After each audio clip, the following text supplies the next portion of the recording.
since sliced bread, is here in the cabinet room in Ottawa. Why? Prime Minister Harper said just a couple of weeks ago Canada was ready to pay any price. That's what he said. Pay any price to support Netanyahu's government in Israel. Why? Well, the Canadian people asked if they wanted to pay any price. He might have added Kennedy-esque, bear any burden. Are you ready to bear any burden, pay any price for the crimes of Netanyahu and Lieberman, the proto-fascist foreign minister in his government? No. I can't imagine that you are, neither here in this hall nor in any other hall. Why would you? Canada's interests are not being served by this kind of monomaniacal approach to this historic and ancient, deep, profound conflict in the Middle East. In fact, Canada's interests are being damaged, its people imperiled, its interests at risk. And you don't have to take my word for that. When Canada was trounced by Portugal in the election to the Security Council of the United Nations just a month or so ago, the Prime Minister himself, Mr. Harper, said that Canada had paid a price for its unstinting support, was the way he put it, of the government of Israel. Well, why should you pay that price in your national influence? Why should you be regarded as the country that more than any other in the democratic world is banning people left, right and centre? People who want to come here to make an argument, then go home, are stopped at the border, told they're not welcome.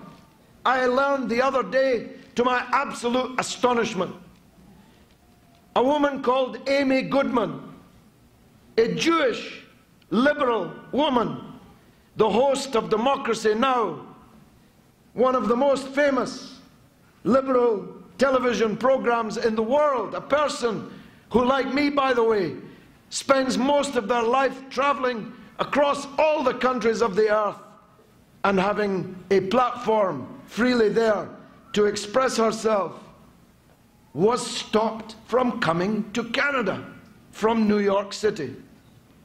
Everywhere I go, I hear stories that so and so has been stopped from coming to Canada.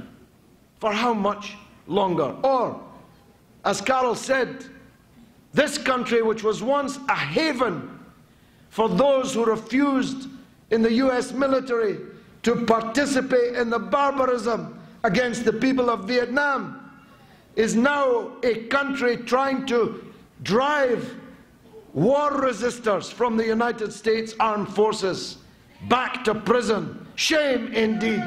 Shame on this government of Mr. Harper and Mr. Kenny. How much longer can the Canadians, who once had a reputation in the world that anybody would be proud of, the kinder, gentler North American state, a place where peace, where liberal values, with a small L, I mean not the capital L. What's wrong with the opposition here in this country? How can you have a parliament in which hundreds of members are paid to be the official opposition, who say to the government, you want to get deeper involved in a war? You want to break your promise to the people that you made about that war? Go ahead, please. Don't even bother to debate it with us. Never mind allow us to have a vote. Talk about Tweedledee and Tweedledum. Two cheeks of the same backside. That's Ignatieff and Harper, if you ask me.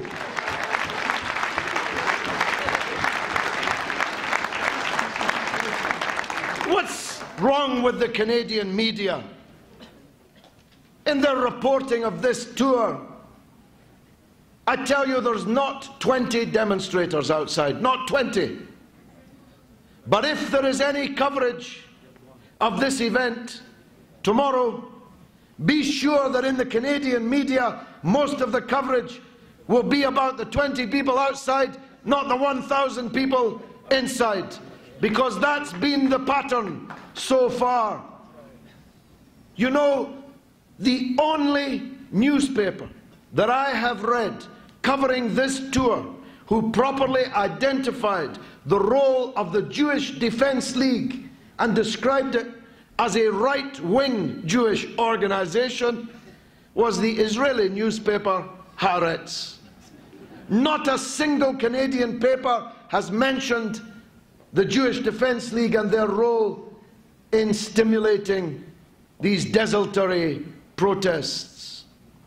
Every time I do a television interview, I spend 75% of it defending myself against the charges made by Kenny, which the judge has already dismissed.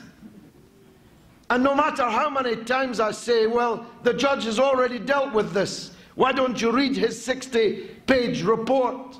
They either haven't read it, don't accept it, or in any case are determined to continue to press the point. What's wrong with this country that it should be giving these rights of veto over a people, a group of people that don't even represent the people in whose name they say they are acting? The vast majority of Jews have nothing to do with the Jewish Defense League. They're a fringe organization. And yet, this Weinstein, Mayor Weinstein, is allowed to come on television with me, look at it on YouTube, on Channel 4 News, and publicly threaten not just me, but you and all the other organizations that are hosting this speaking tour, and talking as if he's a member of the government. We will be doing this. We will be looking into this. We will be insisting upon this. I tell you what, it's time for the decent majority of Canadians to stand up and say, up with this, we will not put this far, no further, enough is enough. We demand free speech in our country.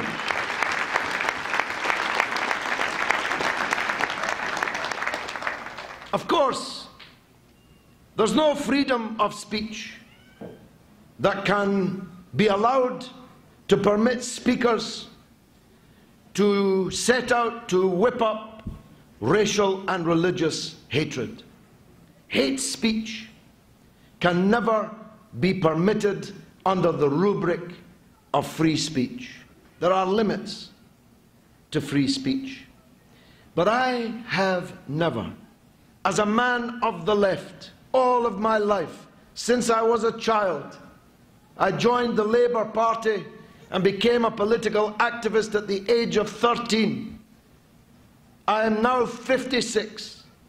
I have written and spoken millions and millions of words. I have never in my life had a racist thought, spoken a racist word, participated in any racist action. And anti-Semitism is just another form of racism. I spit upon it, I hate it, and I will resist it anywhere that I find it, and I have always done so. How could somebody like me credibly be accused of being, as I was in the Canadian media this week, in something called the Jewish Tribune, I think? I was called a Jew hater. This is a poisonous libel. And I give notice to these people now. We are going to start suing them for libel and defamation for these kinds of lies.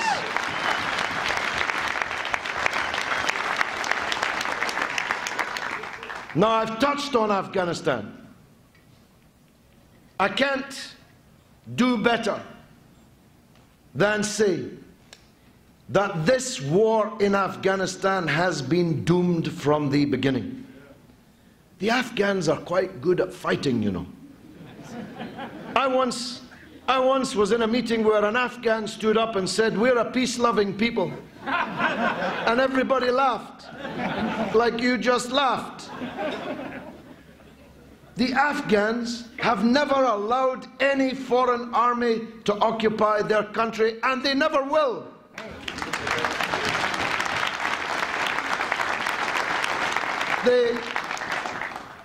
Even Alexander the Great didn't successfully occupy Afghanistan, and Mr. Harper, you ain't no Alexander the Great.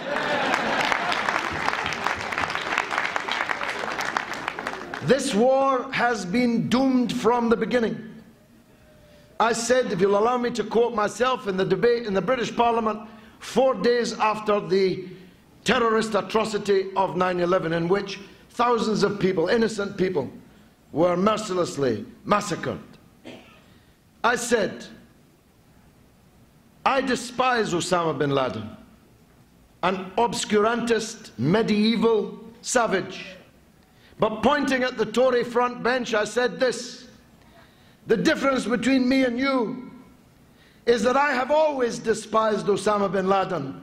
I despised him when you were giving him guns and money and sending him to Afghanistan in the first place.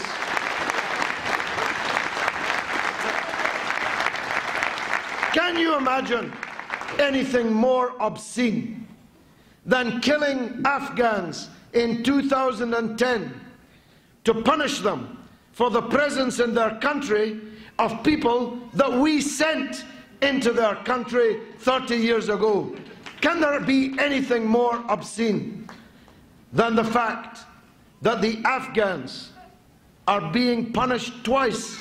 First by us in sending these people there, and then again by us for having these people there. Not that there are many of them left, by the way. According to Bob Woodward, who has his sources deep in the American secret state, in his new book, Obama's Wars, is strangely precise.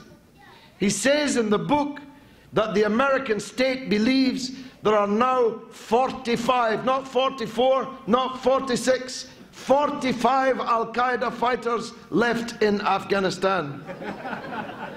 Well, if there's no Al-Qaeda left in Afghanistan, why are we in Afghanistan in our hundreds of thousands and reinforcing them, as you have just, or your government has just, announced that it's going to do?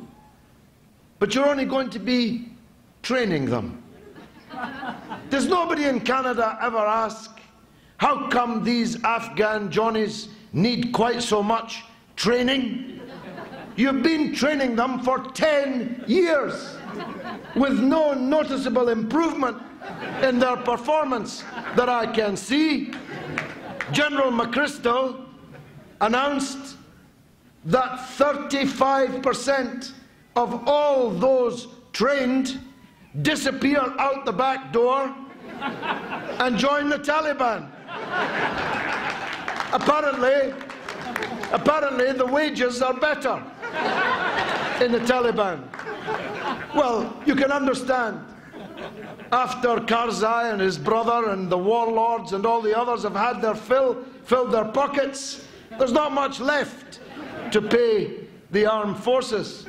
But we, you, are spending, I'm not making this figure